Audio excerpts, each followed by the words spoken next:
সুপ্রিয় শিক্ষার্থী, আসসালামু আলাইকুম। সবাইকে আমাদের কততম 15 নাকি 16তম ক্লাসে আর কি আজকে স্বাগতম। আমরা ইংরেজির আজকে 2টা টপিকস পড়বো। একটা হচ্ছে আমাদের কন্ডিশনাল সেন্টেন্স আর একটা হচ্ছে আমাদের ক্লজ।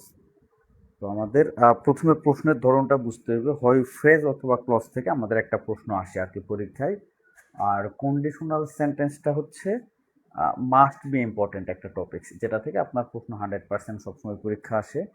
এবং এখানে খুব কম পড়া, কিন্তু তারপর আমরা ভুল করে থাকি আর কি। তো কন্ডিশনাল সেন্টেন্সটা আমরা পড়বো, পাশাপাশি ক্লজটা আমরা আজকে পড়ে ফেলবো। আমরা এর আগে ফ্রেজ করছি, আজকে ক্লজটা পড়বো। আমি আশা করি আমাকে শোনা যাচ্ছে এবং আপনারা দেখতে পাচ্ছেন।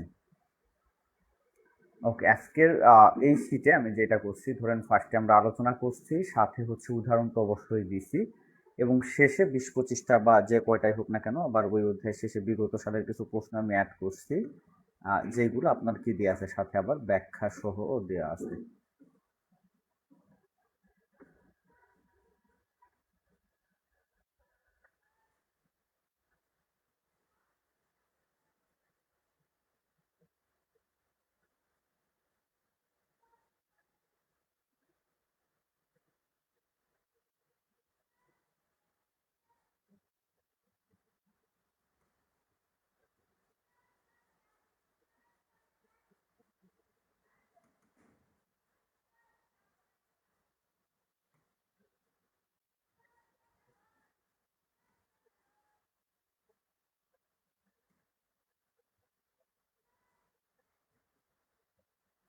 সমস্যা হচ্ছে আমি 2 দিন ধরে হোয়াটসঅ্যাপ থেকে ক্লাস নিতে পারতেছি না, এটা একটা বড় সমস্যা। এটার কারণে আমাকে একটু ভোগাইতে হচ্ছে আর কি।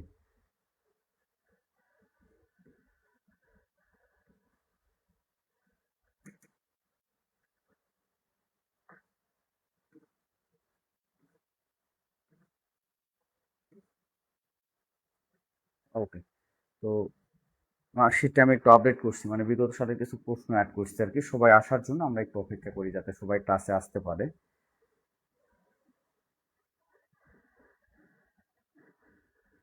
আচ্ছা, আমার কথা টোটালি শোনা যাচ্ছে কিনা এটা একটু ইম্পর্টেন্ট।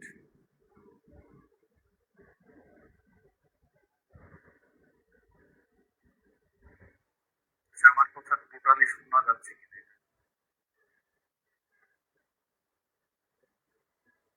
যারা ক্লাসে আসেন তাদেরকে আমি একটু বলি, আপনার যা যা পড়তে হবে সবগুলাই আমি শিট দিব। সর্বোচ্চ চেষ্টা করবো, আমি যদি কোনোটা না দিতে পারি তারপর আপনাদের বলবো যে ওইটা পড়বেন।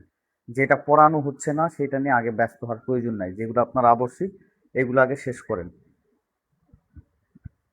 এক কথায় প্রকাশটা ভাই যে কোনো বই থেকে পড়লেই হবে। আমি তারপরেও দেখি যদি সম্ভব হয় কালকে এক কথা প্রকাশ দিতে পারি কিনা আর কি। এগুলো আসলে আমার কাছে দেখতে হবে একটু রেডি আছে কিনা। এগুলো যে কোনো একটা বই থেকে আপনার পড়লেই হবে, এক কথায় প্রকাশ, বাগধারা, এগুলো আর কি। যে কোনো বই থেকে পড়বেন তাহলেই হবে। আমি তারপরেও চেষ্টা করবো আর কি দেওয়ার, দেখি। এই শীত রেডি করতে এই সময় চলে গেছে, এই কারণে আমি এটা করতে পারিনি। আর ওই সকালে খেলাটা দেখছি, ঘুমাইছি, এর উপরে আছি আর কি। আমি এক কথায় প্রকাশটা আপনাদের মাথায় রাখছি, ওইটা শীত দিব আর কি, দেখি চেষ্টা করব। ওকে, আমরা আমাদের ক্লাসে আসি। দেখেন, ক্লাসে আসার আগে আবারও বলি যে আপনি যে কোনো জায়গায় পরীক্ষায় গেলে আমরা জাস্ট সেইগুলাই পড়তেছি যেগুলো আমাদের ইম্পর্টেন্ট। যেমন কন্ডিশনাল সেন্টেন্স যে 4 প্রকার আছে, এই 4 প্রকার পড়লে আপনি সব জায়গাতে 1 মার্কস করে কমন পাবেন, এটা ব্যাংক সহ সব জায়গাতে গেলে। আর ফ্রেজ অথবা ক্লজ থেকে যে কোনো একটা প্রশ্ন আমাদের আসে আর কি। ওকে, ফার্স্ট হচ্ছে আমরা কন্ডিশনাল সেন্টেন্স। দেখেন, এর মধ্যে আমাদের দেওয়া আছে কি বলেন তো, কন্ডিশন মানেই আমরা জানি যে এখানে কি থাকবে, শর্ত থাকবে, তাই না? যে বাক্যে একটি কাজ অন্য একটা শর্তের উপরে নির্ভর করে তাকে আমরা কি বলবো বলেন তো, কন্ডিশনাল সেন্টেন্স বলবো। কন্ডিশনাল সেন্টেন্সের 2টা অংশ থাকে, এখানে একটা কাজ হয়, সেটা আর একটা কি থাকে বলেন তো, শর্ত দেওয়া থাকে। আর সহজ করে আরেকটু বললে, যে সাধারণত ইফ যুক্ত যে বাক্যগুলো থাকে তাদেরকে আমরা কি বলি বলেন তো, কন্ডিশনাল সেন্টেন্স বলি। এখানে আমার কি থাকবে, ইফটা যুক্ত থাকবে। ইফ যুক্ত থাকলে আমরা তাকে সচরাচর কি বলি বলেন তো, কন্ডিশনাল সেন্টেন্স বলি। তো কন্ডিশনাল সেন্টেন্সটা আপনার 4 প্রকার হয়: zero conditional, first, second, third এবং কি বলেন তো ফোর্থ, এই 4টা কন্ডিশনাল। তো এই কন্ডিশনালে দেখবেন যে একটা অংশ আপনার দেওয়া থাকবে, অর্ধেক অংশ দেওয়া থাকবে, বাকি অর্ধেক অংশ আপনার কি করতে হবে বলেন তো, বের করতে হবে। মেইনলি এখানে আমরা 2টা জিনিস দেখতে পাই কন্ডিশনাল সেন্টেন্সে, যে আপনার ইফ থাকে এবং এর সাথে 2টা কি থাকে বলেন তো, হয় একটা কন্ডিশন থাকবে এবং আর একটা কি, কন্ডিশনের উপর ডিপেন্ড করে রেজাল্ট থাকবে। এগুলো আমরা প্রত্যেকটা প্র্যাকটিসে গেলে দেখতে পারবো, সমস্যা নাই। ওকে, তাহলে আমরা একবারে সরাসরি আমাদের ক্লোজে চলে আসবো। দেখেন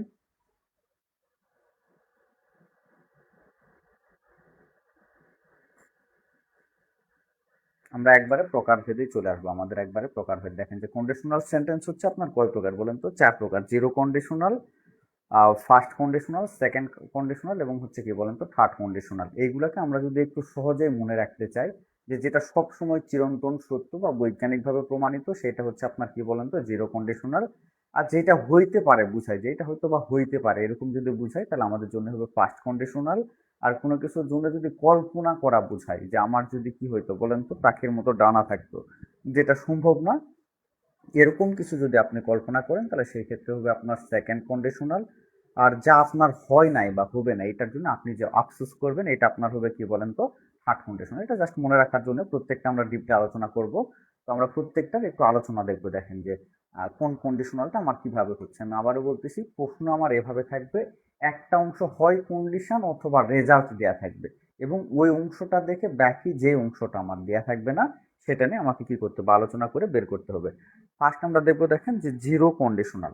জিরো কন্ডিশনাল হচ্ছে যেই জিনিসটা আপনার সব সময়ের জন্য সত্য, সেটা বৈজ্ঞানিকভাবে প্রমাণ করলেও সত্য হবে, অথবা যদি আপনার অভ্যাসগত কোনো কাজ বোঝায়। দেখেন তিনটা জিনিস হইতে পারে, চিরন্তনভাবে সত্য যেটা সেইটা, আবার ধরেন যে আপনার বৈজ্ঞানিকভাবে প্রমাণিত হয়েছে এরকম যে কোনো ঘটনা, অথবা আপনার অভ্যাসগত ইনহ্যাবিচুয়াল যে ফ্যাক্ট বলে আর কি, হ্যাবিচুয়াল ফ্যাক্ট আর কি, অভ্যাসগত যে কর্ম, সেটাকে আমরা কি বলি বলেন তো, জিরো কন্ডিশনাল বলি। আর জিরো কন্ডিশনালের আমাদের নিয়ম হচ্ছে যে আপনার, আমাদের কিন্তু এখানে কি থাকবে দেখেন, আমাদের হচ্ছে কন্ডিশনাল সেন্টেন্সের স্ট্রাকচারটা এরকম যে আপনার ইফ থাকবে, এবং এর সাথে কি থাকবে বলেন তো, কারণ থাকবে, এবং কি থাকতে পারে বলেন তো, ফলাফল থাকতে পারে। এটা চেঞ্জ হইতে পারে, এটা কি হইতে পারে বলেন তো, চেঞ্জ হইতে পারে, বাট কারণ এবং ফলাফল আমার সব সময় থাকবে। হয় পরীক্ষায় আমার ফলাফল দেওয়া থাকবে অথবা কারণ দেওয়া থাকবে, বাকিটা দেওয়া থাকবে না, এটা আমার বের করতে হবে। এখন এই ক্ষেত্রে আমার নিয়ম হচ্ছে এইটার টেন্স দেখে এটা নির্ণয় করা, অথবা এটার টেন্স দেখে এটা কি করা বলেন তো, নির্ণয় করা। আমরা জিরো কন্ডিশনালে কি বলছি, দেখেন যে আপনার ইফ থাকবে, এবং এর সাথে যেই টেন্সগুলা থাকবে সেগুলা কি হবে বলেন তো, প্রেজেন্ট ইনডিফিনাইট, এবং পরের অংশটা আমার কি হবে বলেন তো, প্রেজেন্ট ইনডিফিনাইট। অর্থাৎ এই ক্ষেত্রে আপনার ফলাফলটাও প্রেজেন্ট ইনডিফিনাইট টেন্স হবে, কারণটাও আপনার কি হবে বলেন তো, প্রেজেন্ট ইনডিফিনাইট টেন্স হবে। আর কোন সময় এটা হবে, যখন আমার জিরো কন্ডিশনাল হবে। জিরো কন্ডিশনালটা কখন হবে, যখন এটা চিরন্তন সত্য, বৈজ্ঞানিকভাবে সত্য, অথবা অভ্যাসগত কাজ বোঝায়। তাহলে সহজ কথা,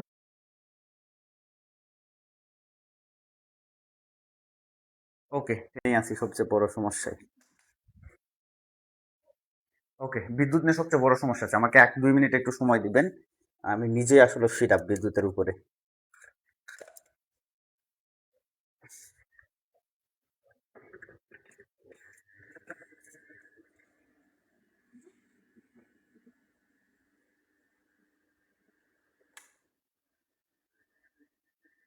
একটু একটু 1 মিনিট একটু সময় দিবেন, মানে কি বলবো আসলে।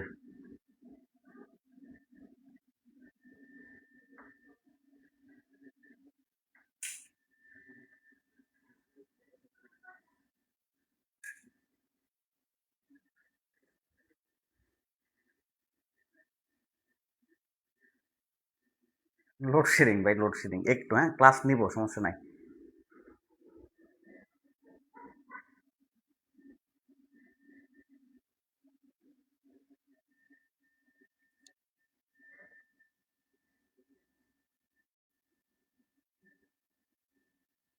আপনার কাছে কোনো বাংলা বই নাই, এই জিনিসটা খুবই ভালো কোনো কথা না যে আপনার কাছে একটা সহায়ক বাংলা বই নাই। আপনার জব পাইতে গেলে আপনার কাছে বই থাকা উচিত। আমি তারপরেও শিট দিব, সমস্যা নাই।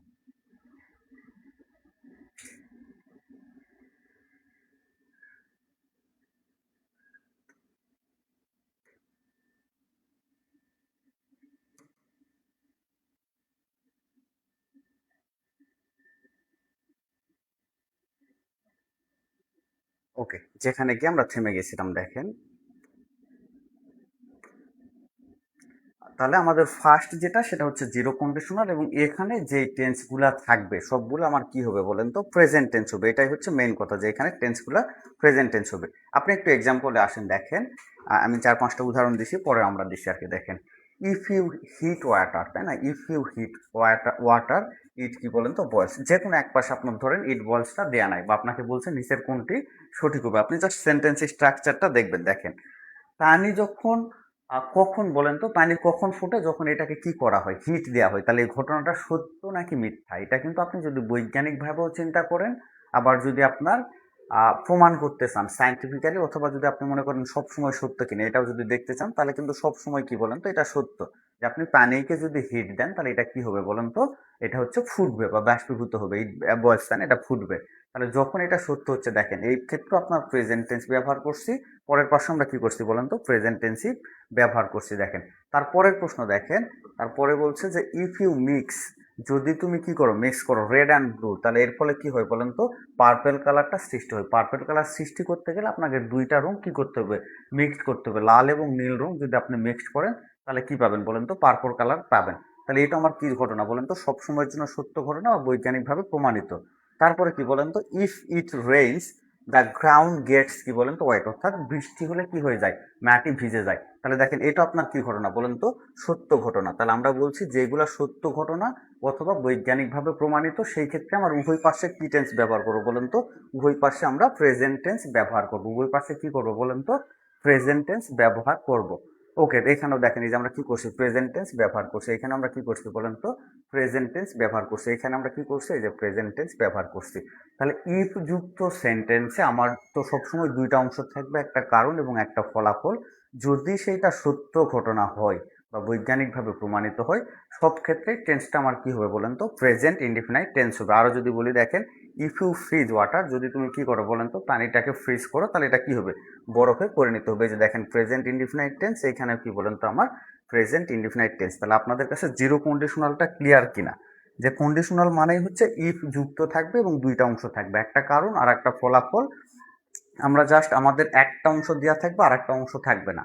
জিরো কন্ডিশনাল হচ্ছে সবসময় সত্য ঘটনা বা বৈজ্ঞানিকভাবে প্রমাণিত ঘটনা হবে, এবং ইফের সাথে যুক্ত দুইটা অংশ, এখানে আমার কি হবে, প্রেজেন্ট ইনডিফিনাইট টেন্স হবে।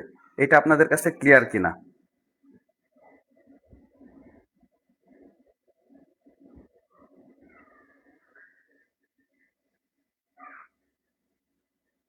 ক্লাস আজকে আপলোড করব ভাই, আজকে রাতে ক্লাস আপলোড করব। বিদ্যুতের কারণে ডাউনলোড দিতে পারি না, ডাউনলোড একসাথে সব দেবো তো দেখা যাচ্ছে ফোনের এমবি চলে গেলে আবার বিপদ, ওয়াইফাই দিয়ে দিব।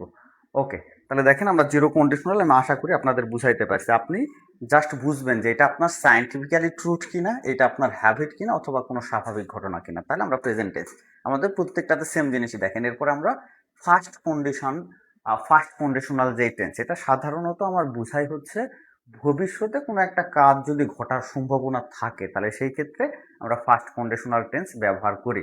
তো এটা আমার চেনার উপায় কি, দেখেন যে ইফ থাকবে, তাই না? আমার তো স্বাভাবিক যে সব পোস্টে আমার ইফ থাকবে, ইফ থাকা বাধ্যতামূলক আমার কন্ডিশনাল সেন্টেন্সে। এখন দুইটা অংশ দেখেন, আমার কি থাকে বলেন তো, দুইটা অংশ, একটা কারণ আর একটা ফলাফল, সেটা যেখানেই থাকুক, শুরুতে থাকুক বা শেষে থাকুক। একটা অংশ আপনার কি হবে দেখেন, একটা অংশ আপনার কি হচ্ছে, প্রেজেন্ট ইনডিফিনাইট টেন্স হচ্ছে, আর পরের অংশ আপনার কি হচ্ছে বলেন তো, ফিউচার ইনডিফিনাইট টেন্স হচ্ছে। আর একটা অংশ কি হচ্ছে বলেন তো, প্রেজেন্ট, আর একটা হচ্ছে আপনার ফিউচার ইনডিফিনাইট। তাহলে আমার এখানে ঝামেলা হইতে পারে দুইটা। এক নম্বরে আমরা পড়ে আসছি ইফ প্লাস কি ছিল বলেন তো, ইফ প্লাস প্রেজেন্ট প্লাস কি বলেন তো, প্রেজেন্ট। তো এখানে দুইটাই আমার প্রেজেন্ট ছিল। আর এবারে আমি দেখেন ফার্স্ট কন্ডিশনালে কি বলছি, ইফ প্লাস প্রেজেন্ট ইনডিফিনাইট, তাই না, প্রেজেন্ট ইনডিফিনাইট প্লাস কি বলতেছি, ফিউচার ইনডিফিনাইট। ফিউচার ইনডিফিনাইট, এই দুইটার মধ্যে পার্থক্য হচ্ছে এটা আমার কি ছিল, সত্য বা বৈজ্ঞানিকভাবে প্রমাণিত ঘটনা ছিল। এটা কি ছিল, সত্য বা বৈজ্ঞানিকভাবে প্রমাণিত। বাট সত্য বা বৈজ্ঞানিকভাবে প্রমাণিত না এরকম ক্ষেত্রে যদি কি বুঝায়, আমার ভবিষ্যতে কোনো কাজ ঘটার সম্ভাবনা বুঝায়, তাহলে সেই ক্ষেত্রে আমার একটা অংশে প্রেজেন্ট ইনডিফিনাইট হবে এবং পরের অংশটা কি হবে বলেন তো, ফিউচার ইনডিফিনাইট। জাস্ট এটা কখন হবে আমরা দেখবো, যে প্রশ্নে আমার কি দিয়ে আছে। যদি চিরন্তন সত্য বা বাস্তবিক সত্য কোনো ঘটনা না বুঝায়, প্রথম অংশে যদি আমার প্রেজেন্ট ইনডিফিনাইট টেন্স থাকে, তাহলে পরের অংশ কি হয়ে যাবে, ফিউচার ইনডিফিনাইট। অথবা যদি পরে আমার ফিউচার ইনডিফিনাইট দেওয়া থাকে, তাহলে প্রথম অংশে কি হয়ে যাবে বলেন তো, প্রেজেন্ট ইনডিফিনাইট হয়ে যাবে। জাস্ট আমরা এইভাবেই কিন্তু চারটা সূত্র 4 লাইনে লিখে রাখলে মেইনলি কিন্তু আপনার কি হয়, কন্ডিশনাল সেন্টেন্স শেষ হয়। যে ইফ প্লাস প্রেজেন্ট যদি সত্য বুঝায়, if plus present indefinite plus কি বলেন তো, ফিউচার ইনডিফিনাইট যদি সেটা সত্য না বুঝে বাকি সকল ঘটনার ক্ষেত্রে বুঝায়। আমরা একটু উদাহরণে আসি, দেখেন এক্সাম্পল নাম্বার 1-এ বলছে ইফ ইউ স্টাডি হার্ড, যদি তুমি কি করো, কঠোর পরিশ্রম করো, তাহলে তুমি কি করবা, ইউ উইল পাস, তাই না, you will pass in the এক্সামও বলতে পারে। তাহলে এটা ভবিষ্যতে একটা ঘটার সম্ভাবনা কি, বর্তমানে যে কন্ডিশনটা দিচ্ছে আপনাকে, এর ফলাফলটা রেজাল্টটা আপনি কখন পাচ্ছেন বলেন তো, ভবিষ্যতে পাচ্ছেন। এটাকে আমরা কি করতেছি দেখেন, ইফ ইউ স্টাডি হার্ড, যদি তুমি এখন পড়াশোনা করো তাহলে ভবিষ্যতে কি করবা, তুমি পাস করবা বা ভালো জব পাবা। তাহলে এই অংশটা দেখেন যে ইফের পরবর্তী অংশ আমরা কি ব্যবহার করছিলাম বলেন তো, প্রেজেন্ট ইনডিফিনাইট, এবং শেষের অংশ কি ব্যবহার করছিলাম বলেন তো, ফিউচার ইনডিফিনাইট।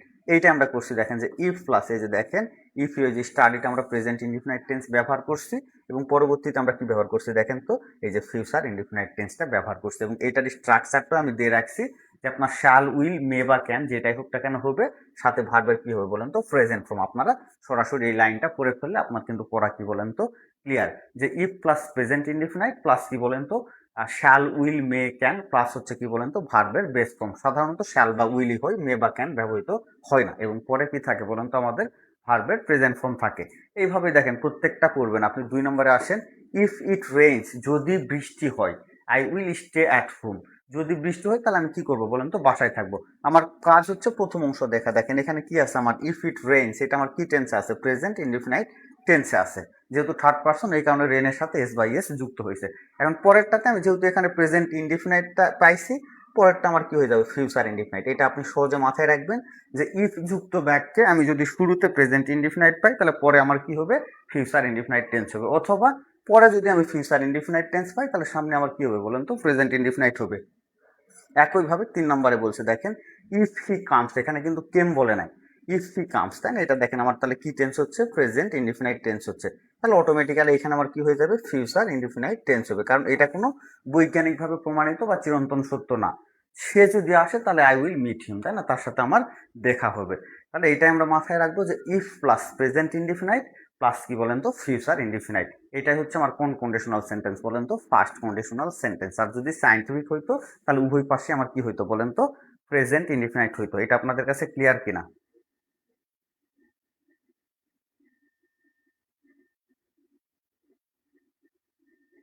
শাল বা উইলি হবে ভাই, শাল বা উইলি হবে, মে বা ক্যানটা হবে না। আপনার এটা অ্যাভয়েড করবেন, সমস্যা নাই, মে বা ক্যানটা হবে না, আমি এটা বলেও দিছি যে আপনার শাল বা উইলি হবে, মে বা ক্যান হচ্ছে হবে না। এটা দু একটা ব্যতিক্রম আছে, এটা আপনারা পড়তে গেলে পরে বুঝতে পারবেন যে মে বা ক্যানটা আমি এখানে কেন ব্যবহার করছি। আমাদের যখন ধরেন যে আপনার ওই মোডাল ভার্ব আমরা পড়বো, তখন এটা আপনি পাবেন যে দু একটা জায়গাতে এটার আপনার ব্যতিক্রম আছে। ওকে, আপনি মে বা ক্যানটা এখানে ব্যবহার করেন না, কোনো সমস্যা নাই। ওকে, 4 নাম্বারটাও সেম দেখেন, আপনাকে বলছে ইফ দে কল মি, এই যে দেখেন কল মি, যারা যদি আমাকে ডাকে, তাহলে যেহেতু এখানে আমরা প্রেজেন্ট ইনডিফিনাইটটা পাচ্ছি, পরে আমরা কি পাবো, অটোমেটিক্যালি ফিউচার ইনডিফিনাইট পাবো। এটা হচ্ছে আমার কি বলেন তো, আর সহজ কথাই হচ্ছে যে ভবিষ্যতে কোনো কাজ ঘটতে পারে, আর সেই ক্ষেত্রে আমার কি বলেন তো, ভবিষ্যতে হইতে পারে, এটাও কোনো ব্যাপার না। আমার প্রেজেন্ট ইনডিফিনাইট আসলে পরের অংশ আমার কি হয়ে যাবে, ফিউচার ইনডিফিনাইট হবে। ওকে, এবার আমরা আসবো হচ্ছে সেকেন্ড কন্ডিশনাল সেন্টেন্সে। সেকেন্ড কন্ডিশনালটা হচ্ছে দেখেন যে ইফের পরে এবার আপনি আর প্রেজেন্ট টেন্স পাবেন না। প্রেজেন্ট টেন্স না পাই কি পাচ্ছেন বলেন তো, পাস্ট ইনডিফিনাইট। আগে কিন্তু আমরা প্রেজেন্ট ইনডিফিনাইটটা নিয়েই পাইছি দুইবারই, বাট এবার দেখেন আপনি কি পাইছেন, পাস্ট ইনডিফিনাইট পাইছেন। তো পাস্ট ইনডিফিনাইট পাইলে এর সাথে আপনার কি করতে হবে বলেন তো, কুড উড মাইট ব্যবহার করতে হবে, এবং সাথে কি হবে বলেন তো, ভার্বের বেস ফর্ম। ভার্বের কিন্তু কি ফর্ম বলেন তো, বেস ফর্ম। তাহলে আমরা এর আগে পড়ে আসছি ইফ প্লাস প্রেজেন্ট ইনডিফিনাইট যদি চিরন্তন সত্য হয় তাহলে প্রেজেন্ট, আর যদি ইফ প্লাস প্রেজেন্ট ইনডিফিনাইট চিরন্তন সত্য না হয় তাহলে পরেরটা আমার ফিউচার ইনডিফিনাইট। এবার আমরা দেখতেছি দেখেন যে ইফ প্লাস পাস্ট ইনডিফিনাইট, আপনাকে জাস্ট টেন্সটা আইডেন্টিফাই করতে হবে। 4টা পড়লে 1 মার্কস 100% পরীক্ষায় সবসময় কমন। তাহলে ইফ প্লাস পাস্ট ইনডিফিনাইট থাকলে আমরা কি করতেছি বলেন তো, কুড উড মাইটের সাথে ভার্বের বেস ফর্ম। পরের অংশটাতে আমার কি হবে, কুড উড মাইট প্লাস ভার্বের বেস ফর্ম। সবাই তাহলে একটু কমেন্টসে এটা একবার লিখে ফেলবেন যে ইফ প্লাস পাস্ট ইনডিফিনাইট থাকলে আমার কি হবে পরে বলেন তো, কুড উড মাইট প্লাস ভার্বের বেস ফর্ম। এখন এটা কেন হবে দেখেন,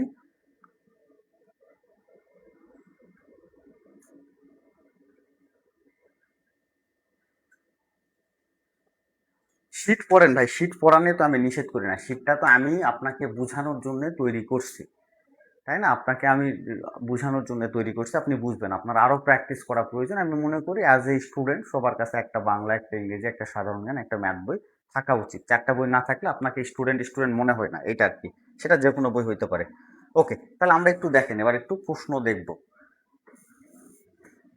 ইফ ইউ কল্ড মি, এই যে দেখেন এখানে কি পাইছি আমরা, কল্ড পাইছি। এটা আমার কোন টেন্স বলেন তো, পাস্ট ইনডিফিনাইট টেন্স। যখন আমি ইফের সাথে পাস্ট কি পাচ্ছি, ইনডিফিনাইট টেন্স পাচ্ছি, অটোমেটিক্যালি পরের অংশে আমার কি বসবে বলেন তো, কুড উড বা মাইট বসবে এবং সাথে ভার্বের কি বসবে, বেস ফর্মটা বসবে।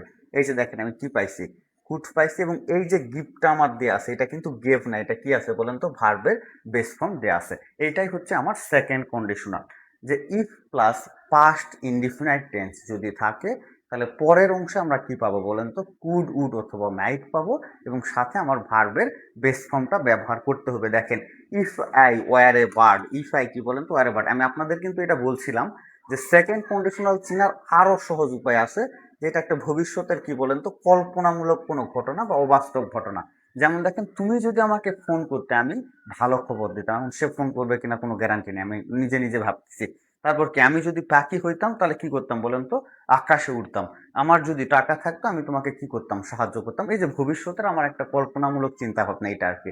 আর এটা আমি চিনতে যাবো না, আমি দেখবো যে ওই কন্ডিশনাল সেন্টেন্সটা আমার কি দ্বারা শুরু হয়েছে, পাস্ট ইনডিফিনাইট টেন্স দ্বারা শুরু হয়েছে কিনা, হইলে তো কোনো কথা নাই। অথবা দেখবো পরে আমার কুড উড মাইট এবং ভার্বের বেস ফর্ম আছে কিনা। পরীক্ষায় কিন্তু যে কোনো একটা অংশ থাকবে, হয় এই অংশ থাকবে অথবা এই অংশ থাকবে।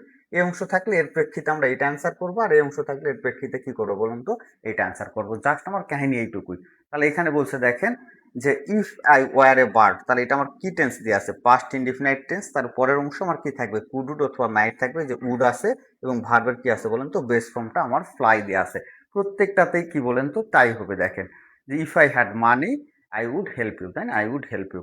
ওকে, নিচে আমাদের আরো কিছু উদাহরণ দেওয়া আছে। দেখেন if I were a rich I would buy a কি বলেন তো, car. If he studied harder she would কি বলেন তো, পাস, শি উড পাস। আমি বেশ কিছু উদাহরণ দিচ্ছি, এগুলাই পরীক্ষায় আসে। If I had wings I would কি বলেন তো, fly, I would fly. Okay, if he knew the answer he would tell us. তাহলে এই হচ্ছে কথা, যে সেকেন্ড কন্ডিশনালে আমার কি থাকবে বলেন তো, সেকেন্ড কন্ডিশনাল হচ্ছে আমার জন্য কি থাকবে, পাস্ট ইনডিফিনাইট টেন্স থাকবে, এবং পরে আমার কুড উড মাইট থাকবে, এবং সাথে কি বলেন তো, ভার্বের। ভাই কোন ক্ষেত্রে কুড উড মাইট এইরকম না, আপনার প্রশ্নে আপনি অপশন দেখলেই বুঝতে পারবেন। ওই যে কোনো ক্ষেত্রে আপনার দেয়া থাকবে হচ্ছে উইল দেয়া থাকবে, কোথাও আপনার কি থাকবে বলেন তো, উড দেয়া থাকবে। মানে উড যে একাধিক থাকবে এরকম না। আপনার ধরেন যে কোথাও দেখবেন যে পরে পাস্ট পার্টিসিপল দেয়া আছে, আবার পাস্ট ইনডিফিনাইট দেয়া আছে, পাস্ট পারফেক্ট দেয়া আছে, এরকম আর কি। আপনি দেখলেই তখন বুঝতে পারবেন। যে আপনার জাস্ট স্ট্রাকচারটা মাথায় রাখেন, যে ইফের সাথে কি বলেন তো, ইফের সাথে হচ্ছে আপনার কি থাকতেছে বলেন তো, পাস্ট ইনডিফিনাইট থাকতেছে, এবং পরবর্তী অংশ তাহলে কি হবে, আমার কুড উড অথবা মাইট থাকবে, এবং সাথে কি বলেন তো, ভার্বের বেস ফর্ম থাকবে। মানে একটাতে যে কুড থাকবে, একটাতে উড থাকবে, একটাতে মাইট থাকবে, এরকম না।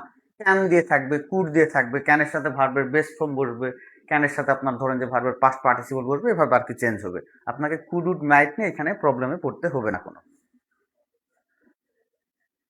ওকে, এমডি রাসেল একটা কথা বলছে, যদি কিছু প্রিভিয়াস প্রশ্ন অ্যাড করতে না, তাহলে আপনার জন্য ভালো হইতো। ওকে, আপনার এই কথাটাকে আমি সমর্থন জানাচ্ছি। এই যে দেখেন, এবার দেখেন আপনার কি আছে, আপনি যেটা চাইছেন সেটা এখানে দেয়া আছে। এবং এই যে এমসিকিউ ফর প্র্যাকটিস, এই যে দেখেন 2026 সালের প্রশ্ন অ্যাড করছি, পিএসসি না, পিএসসির প্রশ্ন অ্যাড করছি। এরকম প্রশ্ন অ্যাড করেছি, সাথে আমি অ্যান্সার দিছি, সাথে আপনি যাতে সম্পূর্ণ বুঝতে পারেন সেটার আমি সম্পূর্ণ ব্যাখ্যা দিছি। এবার আপনি বলেন যে আপনি হ্যাপি কিনা। এমডি রাসেল সাহেব এবার বলবেন যে এবার আপনার কথা ঠিক আছে কিনা। প্রশ্ন আছে, অপশান আছে, ব্যাখ্যা আছে। প্রশ্ন আছে, অপশান আছে, ব্যাখ্যা আছে। হ্যাঁ, এটা আমি অ্যাড করছি। এই প্রশ্নগুলো আজকে অ্যাড করতে গিয়ে আমার সময় লাগছে, সাথে ব্যাখ্যাগুলোও অ্যাড করতে হয়েছে। এই জন্য আমি আপনাদের বাংলা শিটটা দিতে পারি নাই, কারণ এই শিট আগে রেডি ছিল, ওই যে উপরের অংশটুকু ব্যাখ্যা প্রশ্নগুলো ছিল না। আমি ভাবলাম যে আপনাদের একটু কিছু আপডেট প্রশ্ন দেই, 25-26 সালে আসা কিছু প্রশ্ন দেন, সবগুলো আপডেট প্রশ্ন। এইগুলো একটু জব সলিউশন থেকে খুঁজে খুঁজে বের করে তারপরে অ্যাড করতে হয়েছে। কোনো সমস্যা নেই, এগুলো আপনি শিট পাওয়ার পর প্র্যাকটিস করবেন। তাহলে আমরা সেকেন্ড কন্ডিশনাল পর্যন্ত পড়ছি, এবার আমরা আসবো হচ্ছে থার্ড কন্ডিশনাল, তাই না। যে ধরেন অতীতে কোনো একটা ঘটনা আপনার সাথে ঘটে নাই, কিন্তু যদি ঘটতো তাহলে হয়তো বা ভালো হইতো। এই যে ভালো হইতো, এই একটা আফসোস নিয়ে আপনার যে লাইফ চলতেছে, এটাই হচ্ছে আপনার জন্য কি বলেন তো, থার্ড কন্ডিশনাল। এটাই হচ্ছে থার্ড কন্ডিশনাল।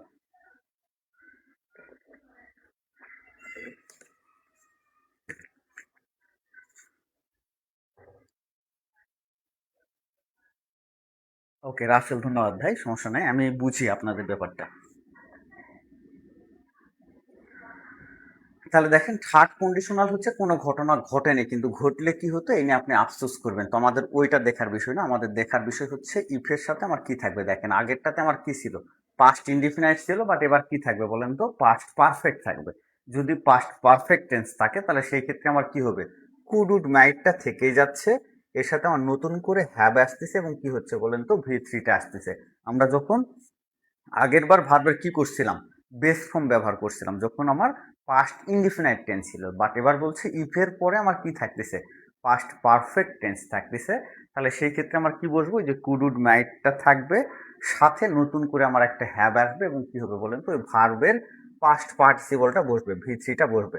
তাহলে আমরা একটা উদাহরণ দেখি, তাহলে বুঝতে পারবো। দেখেন যে if you had called me, যে পাস্ট পারফেক্ট টেন্সের স্ট্রাকচারে কিন্তু এটা, যে তাই না, যে আপনার হ্যাড থাকবে, সাথে কি বসবে, হ্যাড প্লাস ভি থ্রি হবে, হ্যাড প্লাস কি হবে বলেন তো, ভি থ্রি বসবে।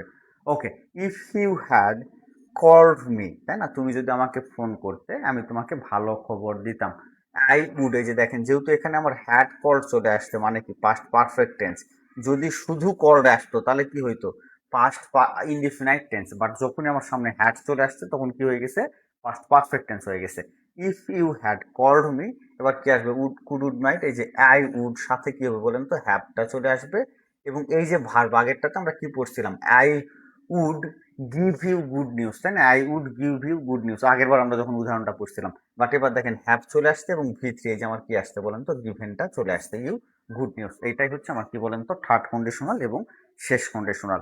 আমরা জাস্ট ইফের সাথে টেন্সটা দেখবো, তাহলে আমরা কিন্তু প্রত্যেকটা কন্ডিশনাল পারবো। আর আপনি নিশ্চিত থাকেন যে আপনি ব্যাংকে পরীক্ষা দিবেন এবং এখান থেকে 100% আপনার একটা প্রশ্ন এই চারটা নিয়ম থেকেই আসবে, এটা 100% আসবে। সেটা বিভিন্নভাবে আসতে পারে, আপনার সেন্টেন্স কারেকশনও আসতে পারে, আবার বলতে পারে নিচের কোনটি সঠিক, বা এইটা শূন্যস্থান দিয়ে বলবে যে শূন্যস্থানে আমার কি বসবে। তাহলে আমাদের টার্গেট হচ্ছে আমরা জাস্ট দেখবো যে কোন টেন্সটা দেওয়া আছে। ওকে, তাহলে দেখেন ই প্লাস পাস্ট পারফেক্ট আমি বলে দিছি।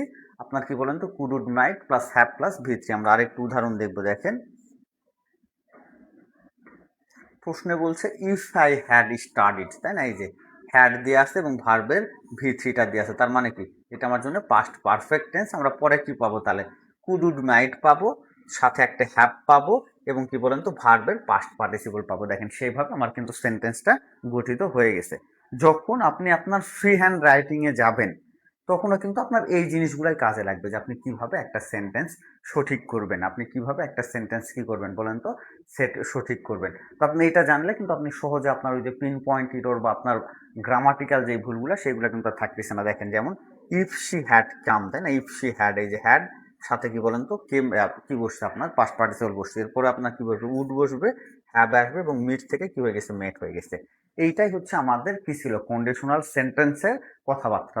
মেইনলি চারটা নিয়ম। এক নাম্বার হচ্ছে ইফ থাকবে সবসময়, ইফ প্লাস প্রেজেন্ট প্লাস কি পড়ছি বলেন তো, প্রেজেন্ট, যখন সেটা আমার চিরন্তন সত্য। তারপরে কি পড়ছি আমরা, if plus present indefinite plus কি বলেন তো, ফিউচার ইনডিফিনাইট, এটা আমার ফার্স্ট কন্ডিশনাল। তারপরে পড়ছি কি বলেন তো, ইফ প্লাস পাস্ট ইনডিফিনাইট, এখানে আমার কি হয়েছে বলেন তো, could would might, could would বা মাইট বসছে, সাথে কি হয়েছে বলেন তো, ভার্বের বেস ফর্ম বসছে। তারপর আমরা লাস্টে পড়ছি ইফ প্লাস কি বলেন তো, পাস্ট পারফেক্ট টেন্স হলে আমার কি হবে, কুড উড মাইট প্লাস কি বলেন তো, একটা হ্যাভ আসবে, এবং সাথে কি বসবে আমার, ভার্বের বেস ফর্ম ভি থ্রিটা বসবে। এইটুকুই কিন্তু পড়া, আপনি যদি এইটুকু পারেন আপনি পরীক্ষায় 1 নাম্বার কমন পাবেন। আমি যা করতাম বা আমার পড়ার যেটা সিস্টেম ছিল, যে আমি কন্ডিশনাল সেন্টেন্স ওকে ফাইন, এই চারটা লাইন জাস্ট মুখে রাখছিলাম, যে চারটা নিয়ম হয়, এই চারটা পড়লেই কিন্তু আমার কি হয়ে যায়, কন্ডিশনাল সেন্টেন্স শেষ। আমি পরে যা পড়ি এটা বিস্তারিত। তো আপনাদেরও পড়ার সিস্টেমটা হবে এরকম, যে আপনি যখন শুরুতে পড়বেন তখন সব পড়বেন। আপনাদের কিন্তু আমি বেশ কয়েকটা করে এখানে উদাহরণ দিয়ে রাখছি, এবং এটা আমি আরো ক্লিয়ার করার চেষ্টা করছি আরো সুন্দরভাবে। তো এইটা পড়লে আপনাদের কি বলেন তো, কন্ডিশনাল সেন্টেন্স ক্লিয়ার। এবার আপনারা একটু আমাকে বলবেন যে কন্ডিশনাল সেন্টেন্স নিয়ে আপনাদের কোনো প্রশ্ন আছে কি না। আমি আশা করি থাকার কথা না। তারপর আমরা যেটা করছি, এখানে নিচে আপনাদের বেশ কিছু প্রশ্ন আমি দিয়ে রাখছি। এখানে আমি কি করছি বলেন তো, বেশ কিছু প্রশ্ন দিয়ে রাখছি, যেগুলোর সাথে আমরা কি করছি, কন্ডিশনাল ভিত্তিক আলাদা করে দিছি। যেমন এটা আমার চিরন্তন সত্য বুঝাইছে, এগুলো আমি উদাহরণ উপরেও কিছু হয়তো রিপিট হইতে পারে, আমি দেখি নাই। তো কি বলেন তো, আপনি কি করবেন, সাথে হচ্ছে এইগুলা একটু নিজেরাই করে ফেলবেন, এগুলো প্র্যাকটিস আপনি করতে পারবেন, কোনো সমস্যা নাই। যেগুলো দেওয়া আছে প্রত্যেকটা আপনি প্র্যাকটিস করে অ্যান্সার করতে পারবেন। আমি একবারে আলাদা আলাদা করে দিছি এবং সাথে ব্যাখ্যা সহ সমাধানও দিয়ে দিছি, কোনো সমস্যা নাই আমাদের। 20টার মতো বা যে কয়টাই থাকুক না কেন, এখানে আছে হয়তো 14-15টা আছে, সমস্যা নেই। ক্লাস থেকে আমি 20টা প্রশ্ন দিছি। এবার একটু আপনারা বলেন যে আপনাদের কাছে কন্ডিশন নিয়ে আর কোনো সমস্যা আছে কিনা।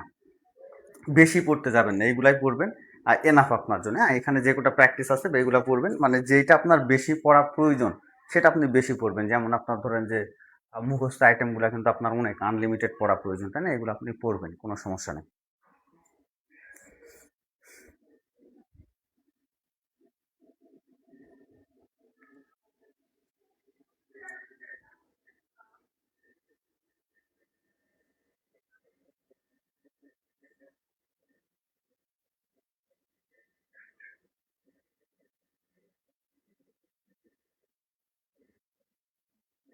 ওকে, এবার আমরা যাব হচ্ছে ক্লজে, তাই না? ক্লজে যাব, আমরা ফ্রেশ পড়ছিলাম, এবার আমরা যাব হচ্ছে কি বলেন তো ক্লজে। ক্লজ হচ্ছে একটা শব্দগুচ্ছ যেখানে আমার সাবজেক্ট এবং কি হবে বলেন তো, ফাইনাইট ভার্ব থাকবে।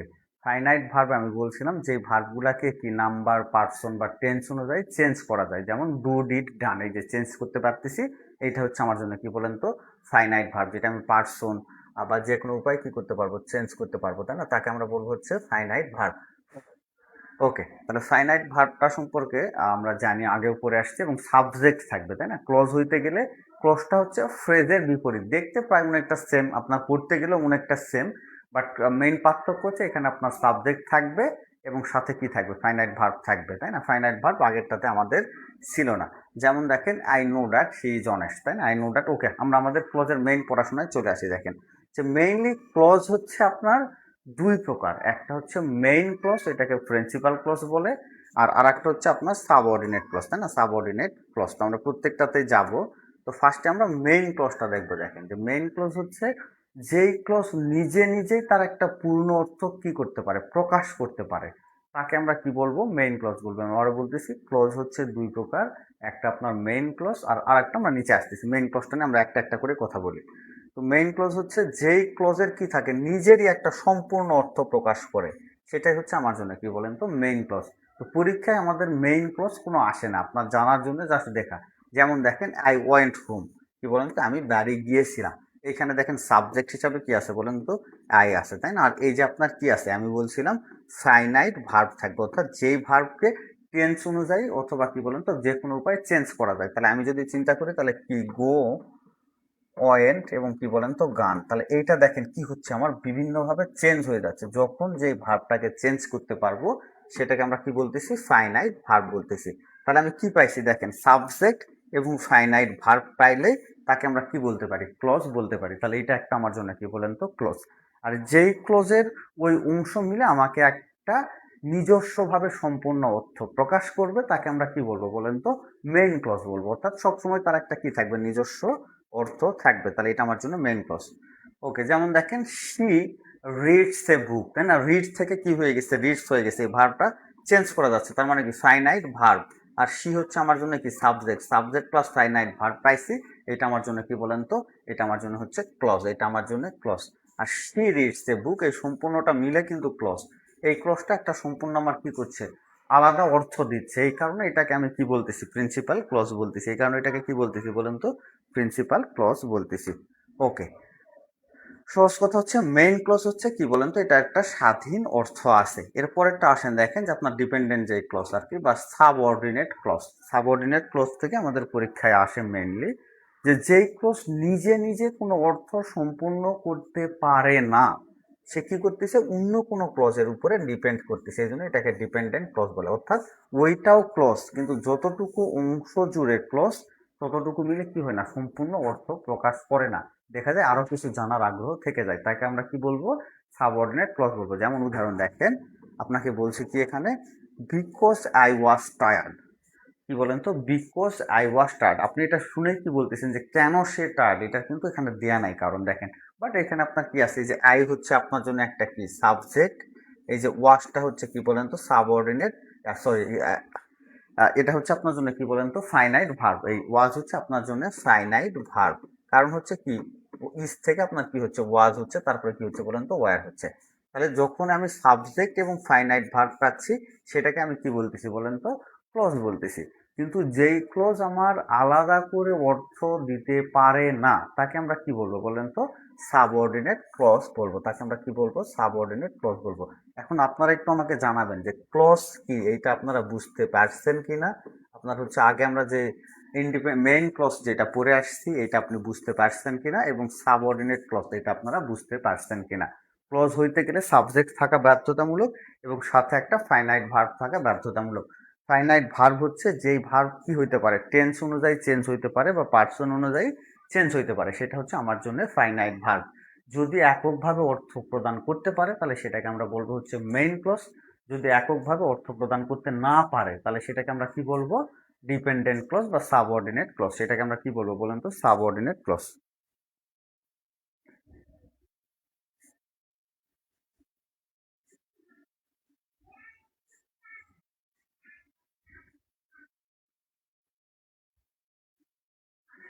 যারা ক্লাস করতেছেন কিন্তু ক্লাসে লাইক দেন নাই তাদেরকে আমি বলবো যে একটু কষ্ট করে ক্লাসটাতে সবাই লাইক দিয়ে দিবেন।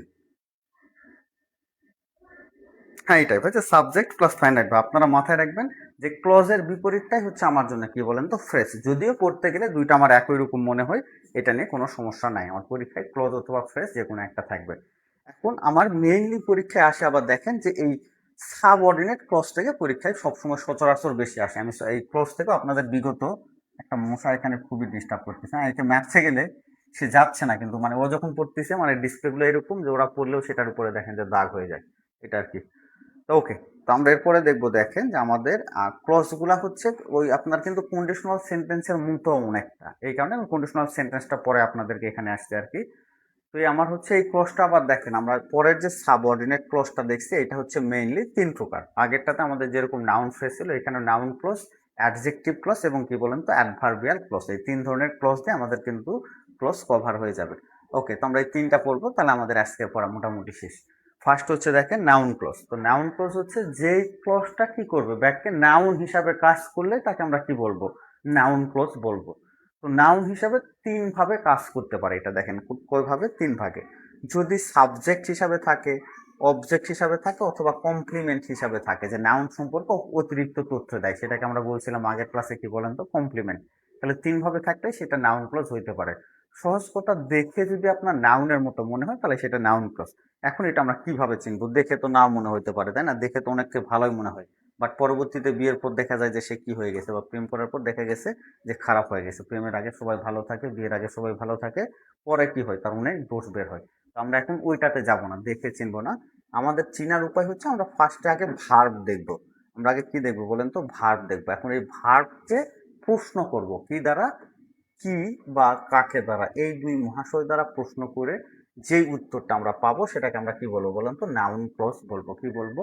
নাউন ক্লজ বলবো। তাহলে নাউন ক্লজ চেনার উপায় সহজ হচ্ছে যে ভার্বকে প্রশ্ন করব কি বা কাকে দ্বারা, করে যদি অ্যান্সারটা পাই তাহলে সেটা আমার জন্য কি ক্লজ বলেন তো? Noun clause. তাহলে আমরা একটু নাউন ক্লজে আসি। দেখেন এক্সাম্পলে আসি। বলছে যে he asked me why I was late.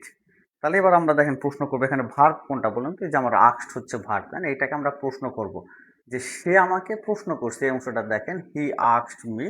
পরের অংশ হচ্ছে আমার কি বলেন তো? এটা এটা নিচে দাগ দিয়ে আপনাকে প্রশ্নে বলছে যে এটা কোন ধরনের ক্লজ, এটা আপনি বের করেন। তাহলে আমরা দেখবো হচ্ছে দেখেন যে হি আস্কড মি, সে আমাকে প্রশ্ন করেছিল। এখন এটাকে আমি প্রশ্ন করব কি বা কাকে দ্বারা? সে আমাকে কি প্রশ্ন করেছিল বলেন তো? যে হোয়াই আই ওয়াজ লেট, এই যে কি প্রশ্ন করছিল সেটার অ্যান্সার কিন্তু আমি এই ক্ষেত্রে কি করছি? পেয়ে যাচ্ছি। যখন কি বা কাকে দ্বারা প্রশ্ন করে যদি আমি অ্যান্সার পাই, ওই অ্যান্সার প্রাপ্ত অংশটাকে আমি কি বলবো বলুন তো? নাউন ক্লজ বলবো। তাহলে এটাকে আমি কি বলবো? নাউন ক্লজ বলবো। ওকে, হোয়াই আই ওয়াজ লেটটা ছিল আমার জন্য অ্যান্সার, এই কারণে আমি কি বলছি বলেন তো? এটাকে আমরা বলছি হচ্ছে নাউন ক্লজ। একইভাবে আমি যদি নিচের দিকে আরো আসি, দেখেন যে that he is honest is কি বলেন তো? ট্রু। ইজ হচ্ছে true, that he is honest is কি বলেন তো? ট্রু। তাহলে কি সত্য? আমি আবার প্রশ্ন করতেছি, দেখেন যে কি সত্য? যে সে কি বলেন তো? অনেস্ট। সে হচ্ছে অনেস্ট। এই যে যেই সত্যটার অ্যান্সার আমি পেয়ে যাচ্ছি কি দ্বারা প্রশ্ন করে, এটাকে আমি কি বলতেছি বলেন তো? নাউন ক্লজ বলতেছি। ওকে, নাউন ক্লজ চেনার আর একটা নিয়ম আছে, এরপরে আমরা দেখবো। দেখেন সবগুলা বলে তারপর আমি ফাইনালি আরো বলবো। নাউন ক্লজ অনেক সময় কি হয় বলেন তো? That, what, why, who, weather, if দ্বারাও শুরু হয়। অনেক সময় কি হয় বলেন তো? That, what, why, who, weather if দ্বারাও কি হইতে পারে, শুরু হইতে পারে। যেমন এক্ষেত্রে আমাদের উদাহরণ কিছু দেখেন, I know that he is honest. I know that he is কি বলেন তো অনেস্ট, আমি জানি। এবার আমি প্রশ্ন করতেছি, দেখেন যে কি জানি, আমি ওই প্রশ্নটাই কিন্তু কি বা কাকে দ্বারা সবগুলাই করতে পারবো। যে আমি জানি, কি জানি, সে কি বলেন তো অনেস্ট, যে কি বা কাকে দ্বারা প্রশ্ন করে আমি কি পাচ্ছি, অ্যান্সারটা পাচ্ছি। She does not know where he lives. এই যে হোয়ার হি লিভস এর নিচে আমাকে দাগ দিয়েছে, দিয়ে বলছে কি হবে, তাহলে প্রশ্ন এই কাছে দেখেন যে শি ডাজ নট নো, সে কি জানে না। সে কি জানে না বলেন তো, সে কোথায় বসবাস করে। যে কি দ্বারা প্রশ্ন করে আমি অ্যান্সার পাচ্ছি, তাইলে তাকে আমরা কি বলবো, নাউন ক্লজ বলবো। আপনি জাস্ট একটা কথা মনে রাখতে পারেন, যে ভার্বকে কি বা কাকে দ্বারা প্রশ্ন করেন, তাহলে যদি অ্যান্সার করেন। ওকে, দিবাকর রয়, ধন্যবাদ ভাই। কারকের ক্লাস থেকে প্রশ্ন কমন আসছে আপনার জন্য, ভালো। আপনি সবগুলা পড়তে থাকেন নিয়মিত, সব জায়গা থেকে আপনি ইনশাল্লাহ কমন পাবেন কম বেশি। ওকে, তাহলে কি বা কাকে দ্বারা প্রশ্ন করে যখন আমি অ্যান্সার পাচ্ছি, তাহলে তাকে আমরা কি বলতেছি বলেন তো, নাউন ক্লজই বলতেছি। আপনি যদি এইগুলো নাও মনে রাখেন, আপনাকে জাস্ট মনে করার জন্য দিয়ে রাখছি যে এইগুলা থাকলেও সেটা দিয়ে আপনার কি হয়, নাউন ক্লজ হইতে পারে। এরপরে আর একটা জিনিস মাথায় রাখবেন, যে প্রিপোজিশনের পরে সবসময় আপনার কি বসে, নাউন বসে। প্রিপোজিশনের পরে আমার নাউন ক্লজ বসতে পারে, তাই না? যে প্রিপোজিশনের পরে সবসময় আমার কি বসবে, নাউন ক্লজটা বসবে। ওকে, আই এম থিঙ্কিং অ্যাবাউট, এই যে দেখেন অ্যাবাউটটা আমার প্রিপোজিশন। হোয়াট হি সেড, আমি চিন্তা করতেছি, কি চিন্তা করতেছি, কি দ্বারা প্রশ্ন করে যে অ্যান্সার পাচ্ছি, দেখেন যে সে কি বলবে। আর এই ক্ষেত্রে আমার আরো যদি একটু দেখতে চাই, যে অ্যাবাউট হচ্ছে আমার জন্য প্রিপোজিশন, তাহলে কি হচ্ছে বলেন তো, প্রিপোজিশনের পরে আমরা কি পাচ্ছি, নাউন ক্লজ পাচ্ছি। তো আমরা জাস্ট মাথায় রাখবো যে ভার্বকে কি বা কাকে দ্বারা প্রশ্ন করব। এখন বলতে পারেন যে আমি কিভাবে বুঝবো, আপনি দেখবেন যে আপনাকে কি করছে, দেখেন আপনাকে প্রশ্ন দিবে হচ্ছে এইভাবে, প্রশ্নটা কিভাবে আসবে, এইভাবে এই নিচের অংশ দাগ দিয়ে রাখছে, দিয়ে বলছে এটা কি, আপনার নিচের এটা কি, নাউন ক্লজ নাকি নাউন ফ্রেজ না কি নাকি, এটা আপনি দেখবেন, তাহলেই পাবেন। তো আপনি আগে দেখবেন যে এটা ফ্রেজ নাকি ক্লজ, এটা আপনাকে আগে চিনতে হবে। দেখেন ফ্রেজ নাকি ক্লজ, এটা আপনারা এই প্রশ্নটা খুবই মনোযোগ দিয়ে বুঝেন, তাহলে আপনার কাছে নাউন ক্লজ জিনিসটা ক্লিয়ার হয়ে যাবে। আপনাকে প্রশ্নে ফ্রেজ নাকি ক্লজ এটা আগে চিনতে হবে। তো চিনার উপায় হচ্ছে, আমরা পড়তেছি কি ক্লজ, আমরা ক্লজের ক্ষেত্রে জানি আমার চিনার উপায় কি। চিনার উপায় ফার্স্ট মাথায় রাখবেন যে সাবজেক্ট থাকবে এবং ফাইনাইট ভার্ব থাকবে। এই যে দেখেন সাবজেক্ট এখানে আছে, হি আমরা সাবজেক্ট পাচ্ছি। এরপরে যে ভার্ব আছে দেখেন, এই যে লিভস, এটাকে কি করা যায়, চেঞ্জ করা যায়। লিভ থেকে কি হয়ে গেছে, লিভস হয়ে গেছে। যখন এটা দেখতেছে কি, আপনি দেখতেছেন যে চেঞ্জ হয়েছে, চেঞ্জ হইলেই সেটা ফাইনাইট ভার্ব। তাহলে সাবজেক্ট এবং ফাইনাইট ভার্ব পাইছি, তাহলে এটা আমার জন্য কি হচ্ছে, অবশ্যই ক্লোজ হচ্ছে। এখন অপশন আপনার কিন্তু দুইটা কমে গেছে। এখন আমরা দেখব যে এই অংশটাকে আগের অংশ থেকে প্রশ্ন করে অ্যান্সার করে পাই কিনা, কি বা কাকে দ্বারা প্রশ্ন করে আমি এই অ্যান্সারটা পাই কিনা। দেখেন, শি ডাজ নট নো, সে কি জানে না কোথায় সে বসবাস করে, অর্থাৎ কি দ্বারা প্রশ্ন করছি এই উত্তরটা পাইছে। ওকে, তার মানে এটা আমার কি হয়ে যাচ্ছে, নাউন ক্লোজ হয়ে যাচ্ছে। এখন নাউন ক্লোজ জিনিসটা আপনার কাছে ক্লিয়ার কিনা, এটা একটু আমাকে জানাবেন যে আপনি নাউন ক্লোজ জিনিসটা বুঝতে পারছেন কিনা।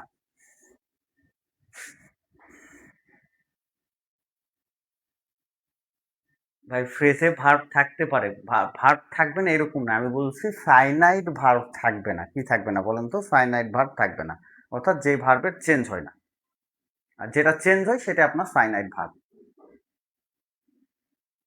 প্রিপোজিশন দ্বারা অ্যাডভার্বিয়াল ক্লোজও হয়, এই কারণে আপনি মাথায় রাখেন। তাহলে আপনার ধরেন যে ওই যে কি বা কাকে দ্বারা প্রশ্ন করবেন, আপনাকে আমি জাস্ট এইটাই বলছি। এর বাইরেও যেগুলা ঘটে মেইনলি সেগুলো একটু বলে রাখছি, বাট আপনার নিয়ম হচ্ছে কি বা কাকে দ্বারা প্রশ্ন করে যদি আপনি অ্যান্সারটা পেয়ে যান, তাহলে সেটা সবসময় আমার কি হবে, নাউন ক্লোজ হবে। অ্যাডভার্বিয়াল ক্লোজে গেলে আপনার এটার আমি অ্যান্সার দিচ্ছি। ওকে, আশা করি আপনাদের কাছে জিনিসটা ক্লিয়ার। এরপরে আমাদের আর দুইটা জিনিস আছে, তাহলে আমরা আজকের মতো পড়া এটা থেকে মুক্তি পাবো। ওকে, এবার হচ্ছে অ্যাডজেক্টিভ ক্লজ। অ্যাডজেক্টিভ ক্লজ চিনার আমি যে জিনিসটা সবসময় ব্যবহার করতাম, যে আপনার অ্যাডজেক্টিভ হইতে গেলে সেখানে অবশ্যই নাউন জিনিসটা থাকতে হবে। কি থাকতে হবে বলেন তো, নাউন থাকবে। এখন ধরুন আপনাকে এই অংশটা বের করতে বলছে কোনো একটা বাক্যের, আপনি দেখবেন এটা যদি অ্যাডজেক্টিভ ক্লজ হইতে যায়, তাহলে অবশ্যই তার সামনে কি থাকবে, একটা নাউন থাকবে। বাকি অংশ দেখবেন যে আপনি নাউন একটা অবশ্যই কি থাকবে বলেন তো, থাকবে। তো অ্যাডজেক্টিভ ক্লোজ সাধারণত দেখেন, এরপরে বলছে যে অ্যাডজেক্টিভ ক্লোজ যখন শুরু হয় মেইনলি ডাব্লিউএইচ ওয়ার্ড থাকে। কি থাকে বলেন তো, ডাব্লিউএইচ ওয়ার্ডগুলো থাকে, যেমন হু, হুম, হুস, হুইস, হোয়েন, হোয়ার ইত্যাদি দিয়ে শুরু হয়। দি বয়, প্রশ্ন দেখেন, প্রশ্ন আপনার এই জায়গাতে দাগ দিছে, দিয়ে বলছে এটা কি হবে, the boy who is playing is my কি বলেন তো, ব্রাদার। তাহলে এই যে এটা আপনার সামনে কি ছিল বলেন তো, দা বয় ছিল, দা বয় ছিল। এটাকে কিন্তু আপনি কি দ্বারা প্রশ্ন করে অ্যান্সার পাবেন না। দেখেন কি বা কাকে দ্বারা প্রশ্ন করে অ্যান্সার পাবেন না। তো পরে আপনি এখন আসেন, যদি এখানে বলতো দা বই ইজ মাই বাদার, জাস্ট যদি এইটুকু থাকতো তাহলে সেটা কিন্তু ভিন্ন ছিল, যে কি বা কাকে দ্বারা প্রশ্ন করে অ্যান্সার পাচ্ছেন, কিন্তু আপনাকে কিন্তু সম্পূর্ণটার নিচে দাগ দিয়ে বলছে যে এটা আপনার কোন ধরনের ক্লোজ, তাই না? এটা আপনার কোন ধরনের ক্লোজ। ওকে, তাহলে এবার দেখেন যে the boy who is playing is my কি বলেন তো ব্রাদার। তো এই সামনে একটা কি পাচ্ছেন, দেখেন দা বই পাচ্ছেন, আপনি কি পাচ্ছেন সামনে, দা বই পাচ্ছেন, এটা একটা কি বলেন তো নাউন, তাই না? এটা একটা হচ্ছে নাউন, এই বয় হচ্ছে নাউন। সাধারণত আমি বলছি আপনি যদি সামনে নাউন দেখেন তাহলে পরের অংশটা আপনার চোখ বন্ধ করে আপনি 100% কি হবে বলেন তো, এটা আপনার জন্য আপনার অ্যাডজেক্টিভ ক্লজ হয়ে যাবে। আপনি আগে দেখবেন যে সামনে নাউন আছে কিনা, যে বয় সামনে নাউন পাইছে, ওকে, এটা তাহলে আমার কি ক্লজ হয়ে যাচ্ছে, অ্যাডজেক্টিভ ক্লজ হয়ে যাচ্ছে। এটাই যেটা সাধারণত নাউনের পরে বসে এবং সেই নাউন সম্পর্কে অতিরিক্ত তথ্য দেয়। এটা একটা সুন্দর কথা, এটা মনে রাখতে আপনার জন্য এনাফ, যে এটা কি হয় সাধারণত নাউনের পরে বসে এবং এই নাউন সম্পর্কে অতিরিক্ত তথ্য দেয়। এই যে দা বই, এই বই সম্পর্কে আমার কি করতেছে, অতিরিক্ত তথ্য দিচ্ছে, যে যে খেলতেছে সে আমার কি হয় বলেন তো, ভাই হয়। ওকে, ফার্স্ট কথা। এরপরে দেখেন আরো কি বলছি আমরা, এবার দেখেন পরের অংশ দ্যাট ইজ মাইন, এটা নিচে আপনার দাগ দিছে দিয়ে বলছে এটা আপনার কোন ধরনের ক্লজ। এবার দেখেন দা বল, এই যে বলটা একটা কি বলেন তো, বল হচ্ছে কোনো কিছুর নাম কি, নাউন, তাহলে নাউন, এবং এই নাউন সম্পর্কে এই পাশে দেখেন অতিরিক্ত তথ্য দিবে, বলটা কেমন, লাল, বলটা কার, আমার, এই যে বল সম্পর্কে অতিরিক্ত তথ্য দিচ্ছে এবং সামনে আমার কি থাকতেছে, নাউন থাকতেছে, এই কারণে এটাকে আমরা কি বলতেছি বলেন তো, অ্যাডজেক্টিভ ক্লজ বলতেছি। এই কারণে এটাকে আমরা কি বলতেছি, অ্যাডজেক্টিভ। অ্যাডজেক্টিভের উচ্চারণ কিন্তু আবার অ্যাডজেক্টিভ। তো আমার ব্যাকগ্রাউন্ড ইংরেজি না, আমার হচ্ছে, আমি এটা আগেও বলছি, এটা আমার অপারগতায় বলতে পারেন যে আমার উচ্চারণগত কিছু সমস্যা থাকতে পারে, এটা আপনারা ভুল ত্রুটি ক্ষমা দৃষ্টিতে দেখবেন আর কি।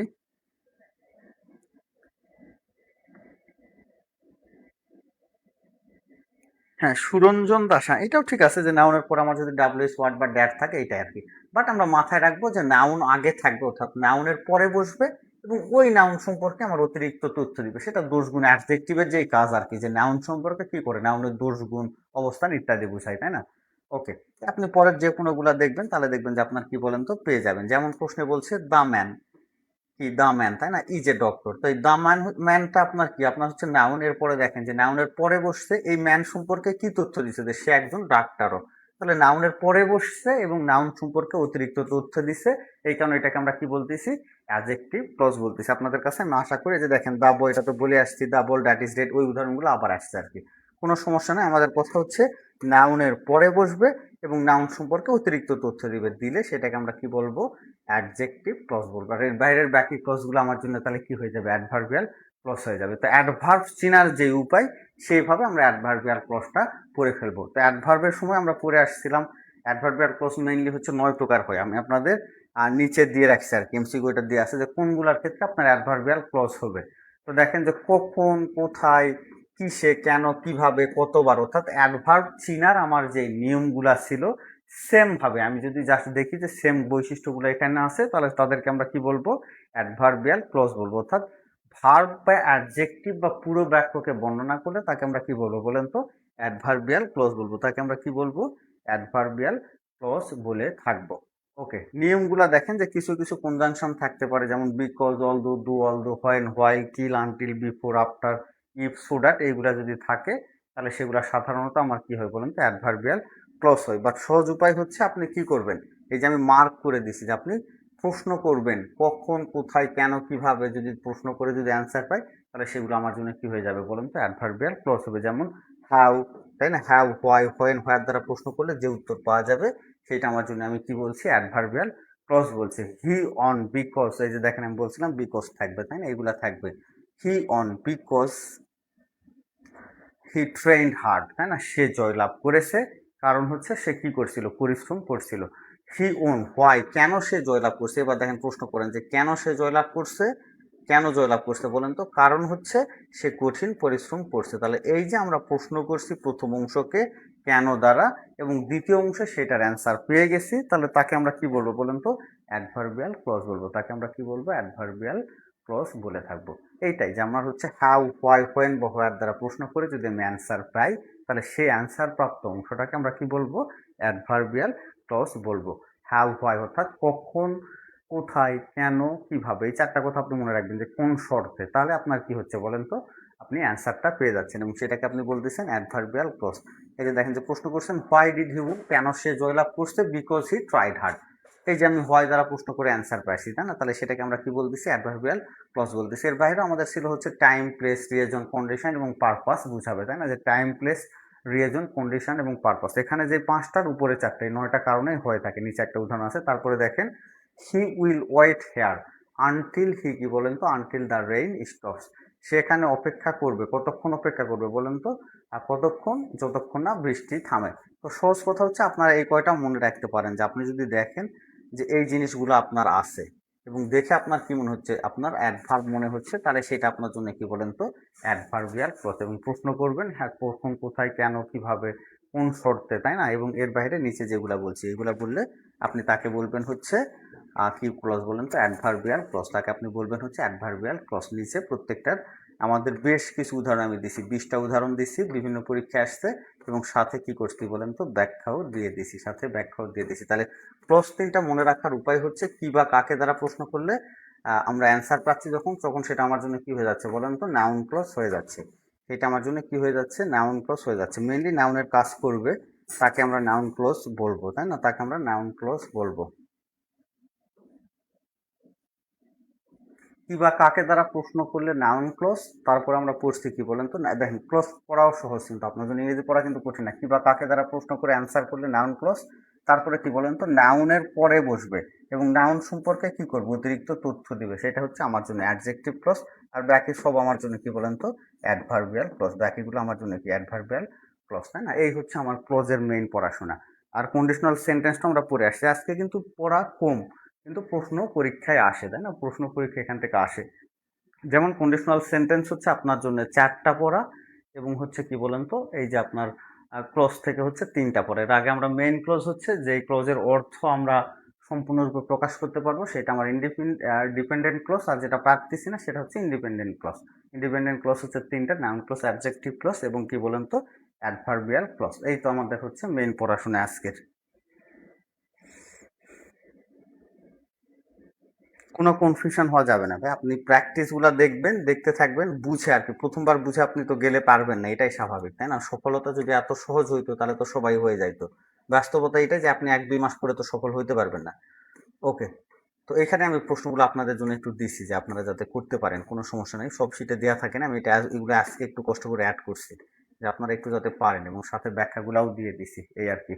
আর যে আপনি পড়তে গিয়ে যাতে একটু মজা পান। আমি জানি আপনাদের কাছে বই আছে, এই জন্য আমি এগুলো অ্যাড করি না, কারণ কষ্ট করে আবার টাইপ টাইপ করা।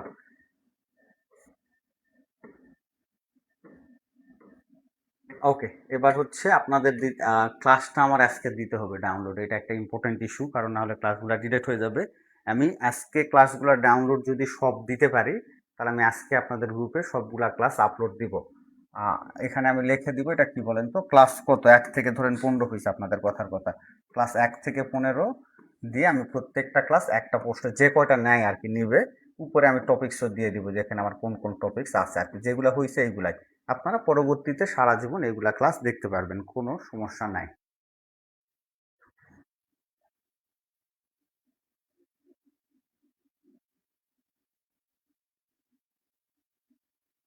ভাই ফ্রেজ এবং ক্লোজ একসাথে পড়বেন। ফার্স্ট আপনি ফ্রেজ এবং ক্লোজ চিনবেন। এই যে আপনার কি থাকবে এখানে, সাবজেক্ট এবং ফাইনাইট ভার্ব থাকবে, তাহলে এটা আপনার ক্লোজ না থাকলে তো ফ্রেজ হইতো। এরপরে হচ্ছে পরে কি বলেন তো, পরে হচ্ছে আপনার বাকি যে আপনার যেগুলা দেয়া আছে সেইগুলা থেকে আর কি, আপনার ধরেন যে প্রত্যেকটা ক্লোজ সম্পর্কে পড়বেন। আমি কিছু উদাহরণ দিয়ে রাখছি, আপনি তাহলে বুঝতে পারবেন। যেমন দেখেন, এই যে 11 নম্বর প্রশ্ন পরীক্ষা আসছে, দ্য টেবিল হ্যাজ 4 চেয়ার্স, তাই না? এটা কোন ধরনের ক্লজ আপনাকে বলছে, দেখেন যে আপনার কোন ধরনের clause, the table has 4 chairs, তাই না? এটা তো পরীক্ষা আসছে, দ্য টেবিল হ্যাজ 4 চেয়ার্স, এটা এক্সাম্পল অফ হুইচ ক্লজ। তো দেখেন যে টেবিলের কি আছে, 4টা পাশ, এটা আপনার সম্পূর্ণ অর্থ দিচ্ছে, তাই না? এটা স্বাধীনভাবে অর্থ দিচ্ছে। তার মানে কি, এটা আপনার হচ্ছে ডিপেন্ডেন্ট ক্লজ। এটা আপনার জন্য কি বলেন তো, ডিপেন্ডেন্ট ক্লজ। আর যেটা ইন্ডিপেন্ডেন্ট সেটাই তো আমার কি, সাবঅর্ডিনেট ক্লজ। আর কমপ্লেক্স নামে কোনো ক্লজই নাই। তাহলে এটা আপনার কি হয়ে যাচ্ছে, সরি ইন্ডিপেন্ডেন্ট ক্লজ হয়ে যাচ্ছে, ডিপেন্ডেন্ট না, ইন্ডিপেন্ডেন্ট ক্লজ হয়ে যাচ্ছে। এভাবে আর কি, যে সম্পূর্ণ অর্থ প্রকাশ করে এটা আপনার কি, ইন্ডিপেন্ডেন্ট ক্লজ। তো এভাবে আপনারা একটু প্রশ্নগুলো দিয়ে আছে, এই ব্যাখ্যাগুলো সহ আপনারা একটু পড়বেন, এমসিকিউ গুলা আমি ব্যাখ্যা আপনাকে অ্যাড করে দিচ্ছি, যাতে আপনি সহজে বুঝে বুঝে পড়তে পারেন। তাহলে দেখবেন যে আপনার কোনো সমস্যা নাই। এই যে যেমন দেখেন, বলছে strike while the iron is hot, তাই না? এই যে হোয়াইল দিয়ে আছে, কখন বলছে আপনি স্ট্রাইক করো, while the iron is hot. Strike কি বলেন তো, যে কখন দ্বারা প্রশ্ন করবেন, যে কখন আঘাত করব। কখন আঘাত করবো? যখন আমার আয়রনটা কি হবে, গরম হবে, তাই না? লোহা যখন গরম হবে তখনই তুমি অ্যান্সার করবা। তাহলে যে কখন দ্বারা প্রশ্ন করে আমি অ্যান্সার পাইছি, তাহলে এটাকে আমরা কি বলবো? অ্যাডভার্বিয়াল ক্লজ বলবো। কি বলবো বলেন তো? অ্যাডভার্বিয়াল ক্লজ বলবো। ওকে, এইভাবে আপনি সবগুলা পড়বেন, তাহলেই হবে। আপনার একটু বুঝে বুঝে পড়তে হবে যে কোন ক্ষেত্রে আপনি কি ব্যবহার করতেছেন।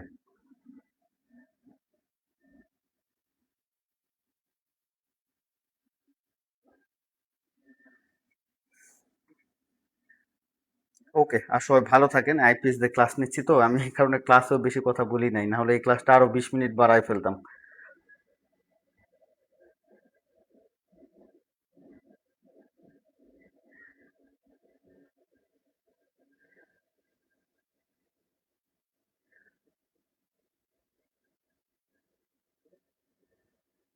আচ্ছা, আমার সম্পর্কে জানতে চাইছে যে আমি কিভাবে পড়তাম। হ্যাঁ, আমি জবের পাশাপাশি পড়তাম, বাট তার আগে আমার একটা বেসিক প্রস্তুতি হয়ে গেছিল জবে ঢোকার আগে।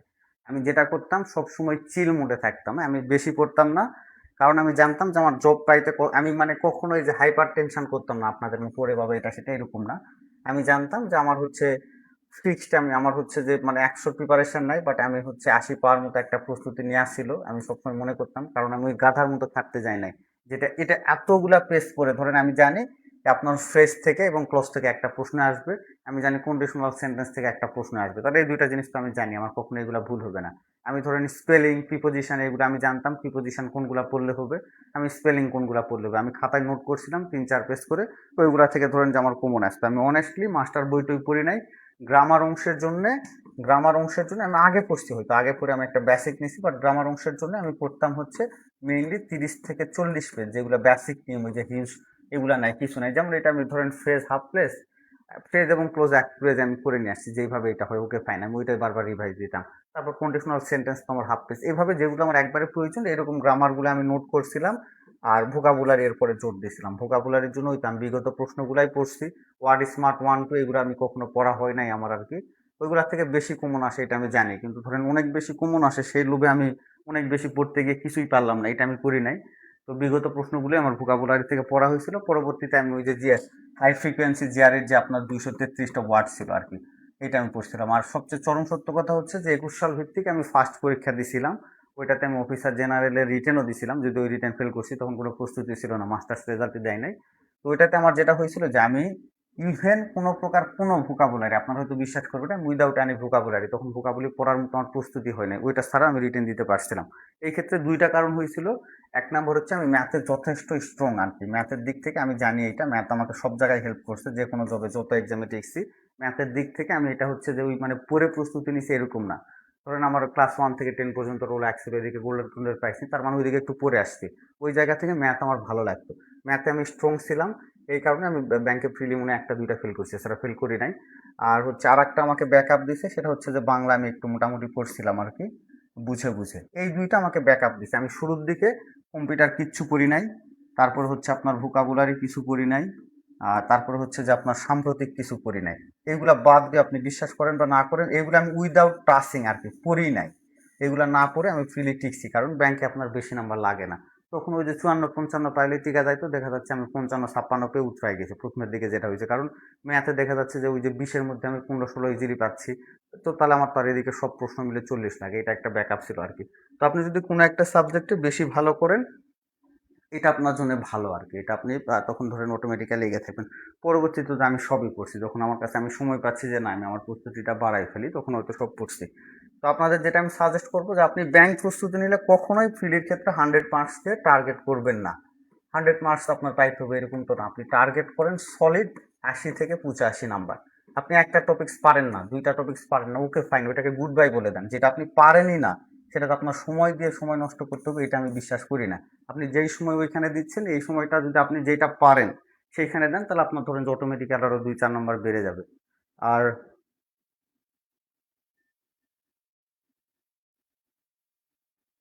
হ্যাঁ, আমি আমি তো এটাই চেষ্টা করি ভাই, যে আমি আপনাদের সর্বোচ্চ চেষ্টা করতেছি। আমি একটু ব্যস্ত আপনাদের রিটেন ম্যাথ নিয়ে, যে রিটেন ম্যাথে আপনি, আমি জানি যে আপনার রিটেন ম্যাথে আপনি যদি তিনটা যদি করেন আর কি, তিনটা ম্যাথ করে আসলে আপনার জব হওয়ার সম্ভাবনা বেশি।